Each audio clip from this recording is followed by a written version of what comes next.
Hi friends, Jesus with us ಚಾನೆಲ್ಗೆ ನಿಮಗೆ ಮತ್ತೆ ಸ್ವಾಗತ. ದಯವಿಟ್ಟು ವಿಡಿಯೋವನ್ನು ಸ್ಕಿಪ್ ಮಾಡದೆ ಪೂರ್ತಿ ನೋಡಿ ದೇವರ ವಾಕ್ಯವನ್ನು ಸಂಪೂರ್ಣ ತಿಳಿಯುವಿರಿ. ನೀವು ಫಸ್ಟ್ ಟೈಮ್ ನಮ್ಮ ಚಾನೆಲ್ಗೆ ಬಂದಿದ್ದಾರೆ, ದಯವಿಟ್ಟು ಸಬ್ಸ್ಕ್ರೈಬ್ ಮಾಡಿ. ವಿಡಿಯೋವನ್ನು ಲೈಕ್ ಮಾಡಿ, ವಿಡಿಯೋವನ್ನು ನಿಮ್ಮ ಸ್ನೇಹಿತರಿಗೆ ಶೇರ್ ಮಾಡಿ. ನಿಮ್ಮಿಂದ ನಮಗೆ ಹೊಸ ವಿಡಿಯೋ ಮಾಡಲು ಸ್ಫೂರ್ತಿ ಸಿಗುತ್ತದೆ.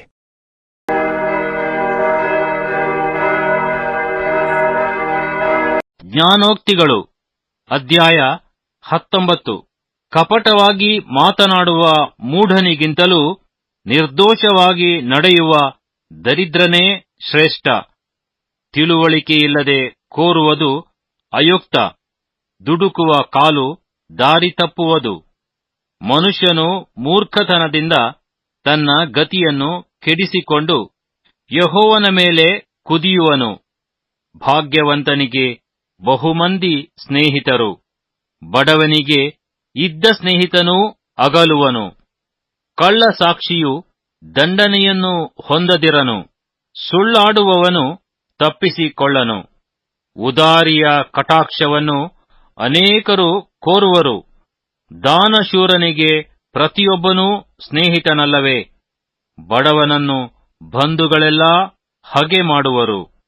ಹೌದು, ಮಿತ್ರರು ಅವನಿಗೆ ದೂರವಾಗುವರು. ಅವರ ಬರೀ ಮಾತುಗಳನ್ನು ನಂಬಿ ಹಿಂಬಾಲಿಸಿದರೆ ಏನೂ ಸಿಕ್ಕದು. ಬುದ್ಧಿಯನ್ನು ಸಂಪಾದಿಸುವವನು ತನಗೆ ತಾನೇ ಮಿತ್ರನು. ವಿವೇಕವನ್ನು ಕಾಪಾಡುವವನು ಮೇಲನ್ನು ಪಡೆಯುವನು.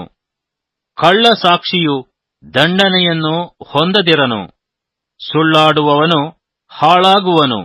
ಮೂಢನಿಗೆ ಮೃದು ಜೀವನವು ಅಯುಕ್ತ. ದಾಸನಿಗೆ ದೊರೆಗಳ ಮೇಲಣ ದೊರೆತನ ಇನ್ನೂ ಅಯುಕ್ತ. ಮನುಷ್ಯನ ವಿವೇಕವು ಅವನ ಸಿಟ್ಟಿಗೆ ಅಡ್ಡಿ. ಪರರ ದೋಷವನ್ನು ಲಕ್ಷಿಸದಿರುವುದು ಅವನಿಗೆ ಭೂಷಣ. ರಾಜನ ರೋಷವು ಸಿಂಹದ ಗರ್ಜನೆ, ಅವನ ದಯೆಯು ಪೈರಿನ ಇಬ್ಬನಿ. ಜ್ಞಾನಹೀನನಾದ ಮಗನು ತಂದೆಗೆ ಹಾನಿ.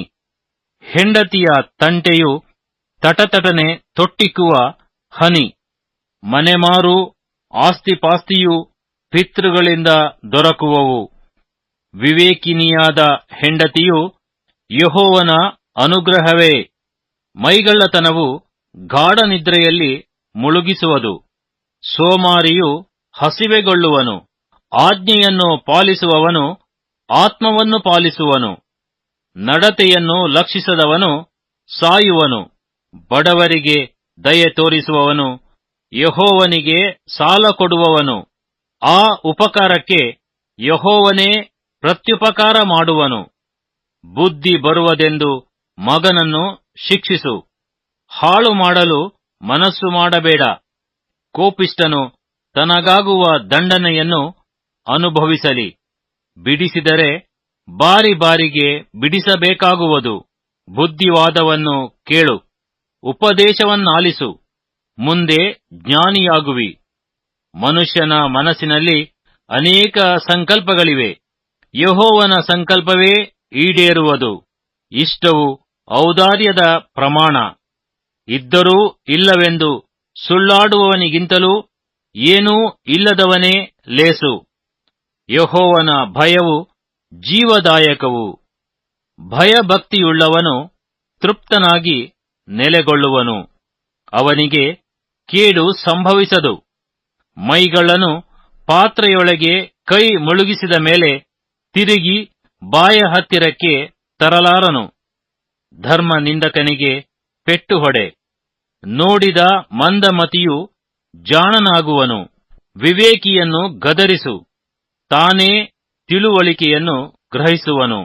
ತಂದೆಯನ್ನು ಹೊಡೆದು ತಾಯಿಯನ್ನು ಓಡಿಸುವ ಮಗನು ನಾಚಿಕೆಯನ್ನು ಅವಮಾನವನ್ನು ಉಂಟುಮಾಡುವನು. ಮಗನೇ, ಬುದ್ಧಿವಾದಗಳನ್ನು ಅನುಸರಿಸಲಿಕ್ಕೆ ಮನಸ್ಸಿಲ್ಲದಿದ್ದರೆ ಉಪದೇಶ ಕೇಳುವುದನ್ನೇ ಬಿಟ್ಟುಬಿಡು. ನೀಚ ಸಾಕ್ಷಿಯು ನ್ಯಾಯವನ್ನು ಗೇಲಿ ಮಾಡುವನು. ದುಷ್ಟರ ಬಾಯಿ ದ್ರೋಹವನ್ನು ಆತುರದಿಂದ ನುಂಗುವುದು. ಧರ್ಮ ನಿಂದಕರಿಗೆ ದಂಡನೆಯ ತೀರ್ಪು ಸಿದ್ಧ. ಮೂಢರ ಬೆನ್ನಿಗೆ ಪೆಟ್ಟು ಖಂಡಿತ. ಜ್ಞಾನೋಕ್ತಿಗಳು ಅಧ್ಯಾಯ 20. ದ್ರಾಕ್ಷಾರಸವು ಪರಿಹಾಸ್ಯ, ಮದ್ಯವು ಕೂಗಾಟ, ಇವುಗಳಿಂದ ಓಲಾಡುವವನು ಜ್ಞಾನಿಯಲ್ಲ. ರಾಜನು ಗರ್ಜಿಸುವ ಸಿಂಹದಂತೆ ಭಯಂಕರನು. ಅವನನ್ನು ಕೆಣಕುವವನು ತನಗೇ ಕೆಡುಕು ಮಾಡಿಕೊಳ್ಳುವನು. ವ್ಯಾಜ್ಯಕ್ಕೆ ದೂರನು, ಮಾನಕ್ಕೆ ಯೋಗ್ಯನು. ಜಗಳವು ಪ್ರತಿಯೊಬ್ಬ ಮೂರ್ಖನಿಗೂ ಸಹಜ. ಮೈಗಳ್ಳನು ಮಳೆಗಾಲದಲ್ಲಿ ಹೊಲಗೇಯನು. ಸುಗ್ಗಿ ಕಾಲದಲ್ಲಿ ಅಪೇಕ್ಷಿಸಲು ಏನು ಸಿಕ್ಕೀತು? ಮನುಷ್ಯನ ಹೃದಯ ಸಂಕಲ್ಪವು ಆಳವಾದ ಬಾವಿಯ ನೀರು, ಆದರೆ ವಿವೇಕಿಯು ಅದನ್ನು ಸೇದಬಲ್ಲನು. ಸ್ನೇಹಿತರೆಂದು ಹೇಳಿಕೊಳ್ಳುವವರು ಬಹುಮಂದಿ. ನಂಬಿಗಸ್ತನಾದ ಸ್ನೇಹಿತನು ಎಲ್ಲಿ ಸಿಕ್ಕುವನು? ಸದ್ಧರ್ಮಿಯು ನಿರ್ದೋಷವಾಗಿ ನಡೆಯುವನು. ಅವನು ಗತಿಸಿದ ಮೇಲೆಯೂ ಅವನ ಮಕ್ಕಳು ಭಾಗ್ಯವಂತರು. ರಾಜನು ನ್ಯಾಯಾಸನಾರೂಢನಾಗಿ ತನ್ನ ದೃಷ್ಟಿಯಿಂದ ಸಕಲ ಕೆಟ್ಟತನವನ್ನು ತೋರುವನು. ನನ್ನ ಹೃದಯವನ್ನು ಶುದ್ಧಿ ಮಾಡಿಕೊಂಡಿದ್ದೇನೆ, ನನ್ನ ಪಾಪವನ್ನು ಕಳೆದುಕೊಂಡು ನಿರ್ಮಲನಾಗಿದ್ದೇನೆ ಎಂದು ಯಾರು ಹೇಳಬಲ್ಲರು? ತೂಕದ ಕಲ್ಲನ್ನು, ಅಳತೆಯ ಪಾತ್ರೆಯನ್ನು ಹೆಚ್ಚಿಸುವುದು, ತಗ್ಗಿಸುವುದು ಇವೆರಡೂ ಯೆಹೋವನಿಗೆ ಅಸಹ್ಯ. ಒಬ್ಬ ಹುಡುಗನಾದರೂ ಶುದ್ಧವೂ ಸತ್ಯವೂ ಆದ ನಡತೆಯಿಂದಲೇ ತನ್ನ ಗುಣವನ್ನು ತೋರ್ಪಡಿಸಿಕೊಳ್ಳುವನು.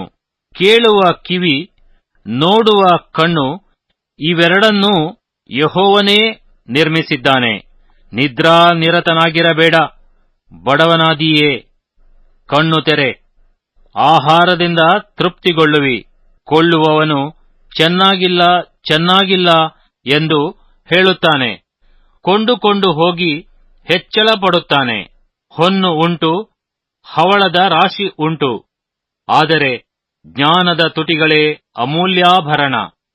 ಮತ್ತೊಬ್ಬನಿಗೆ ಹೊಣೆಯಾದವನ ಬಟ್ಟೆಯನ್ನು ಕಿತ್ತುಕೋ, ಮತ್ತೊಬ್ಬಳಿಗೆ ಹೊಣೆಯಾದವನನ್ನೇ ಒತ್ತೆ ಮಾಡಿಕೋ. ಮೋಸದಿಂದ ಸಿಕ್ಕಿದ ಆಹಾರವು ಮನುಷ್ಯನಿಗೆ ರುಚಿ, ಆಮೇಲೆ ಅವನ ಬಾಯಿ ಮರಳಿನಿಂದ ತುಂಬುವುದು. ಉದ್ದೇಶಗಳು ಮಂತ್ರಾಲೋಚನೆಯಿಂದ ನೆರವೇರುವವು. ಮಂತ್ರಾಲೋಚನೆಯಿಂದಲೇ ಯುದ್ಧವನ್ನು ನಡೆಸು. ಚಾಡಿಕೋರನು ಗುಟ್ಟು ರಟ್ಟು ಮಾಡುವನು. ಆದದರಿಂದ ತುಟಿ ಬಿಗಿಹಿಡಿಯದವನ ಗೊಡವೆಗೆ ಹೋಗಬೇಡ. ತಂದೆಯನ್ನಾಗಲಿ ತಾಯಿಯನ್ನಾಗಲಿ ಶಪಿಸುವವನ ದೀಪವು ಮಧ್ಯರಾತ್ರಿಯ ಅಂಧಕಾರದಲ್ಲಿ ಆರಿ ಹೋಗುವುದು. ಮೊದಲು ಬೇಗನೆ ಬಾಚಿಕೊಂಡ ಸ್ವಾಸ್ಥ್ಯವು ಕೊನೆಯಲ್ಲಿ ಶುಭವನ್ನು ಹೊಂದದು.